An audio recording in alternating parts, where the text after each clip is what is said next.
Good wishes everyone. हम कर रहे हैं RD Sharma solutions for class 10th and the topic is arithmetic progression. हम एक्सरसाइज 9.4 पर आ गए हैं। इससे पिछले एक्सरसाइजेज या इससे पिछले क्वेश्चंस आपको अगर देखने हैं तो मेरे चैनल पर आपको वीडियोस मिल जाएंगे। क्वेश्चन है the first term of an AP is 5। हमें पहली टर्म दे रखी है एपी की जो क्या है 5 है and the common difference is 3 और डी हमें दे रखा है 5। तो पहली टर्म हम ए से डिनोट करते हैं तो ए हमें गिवन है 5 एंड कॉमन डिफरेंस डी से हम डिनोट करते हैं, डी हमें गिवन है 3। जो गिवन है हम उन्हें पहले लिख लेते हैं and the last term is 80 और साथ में इन्होंने क्या बोला है कि जो लास्ट टर्म है वो क्या है 80 है। तो हमें हमें दे क्या नहीं रखा इन्होंने, find the number of terms कि टोटल टर्म्स कितनी है। तो फाइंड हमें करना है नंबर ऑफ टर्म्स को।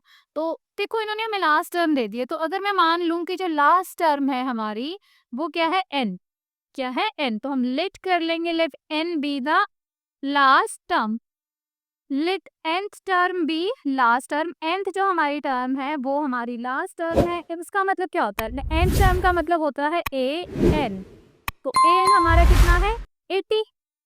लास्ट हमने मान लिया n टर्म को, तो a n हमारा 80 है और a n को जब हम फॉर्मूला में पुट करेंगे तो क्या होता है हमारा formula a plus n minus 1 into T.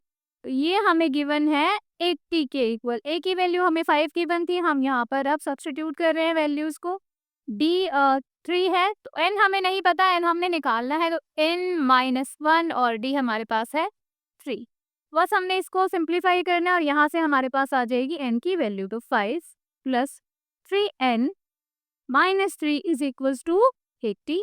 5 minus 3 is 2 plus 3n is equals to 80। यहाँ से जब हम 3n निकालते हैं तो 80 एंड ये जो 2 है हमारा प्लस का इधर आके माइनस हो जाएगा।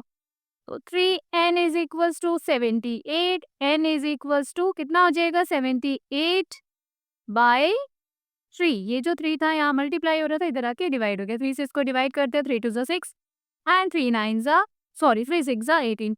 तो n हमारे पास आ गया है 26। इसका मतलब टोटल जो टर्म्स हैं इसमें वो क्या है 26 से। क्वेश्चन ने पूछा था बताइए कितनी है नंबर ऑफ टर्म्स, हमने n मान लिया था कि अब लास्ट टर्म हमारी 80 है और लास्ट जो 80 है वो 26 नंबर पे है, तो इसका मतलब टोटल टर्म्स कितनी है इसमें 26।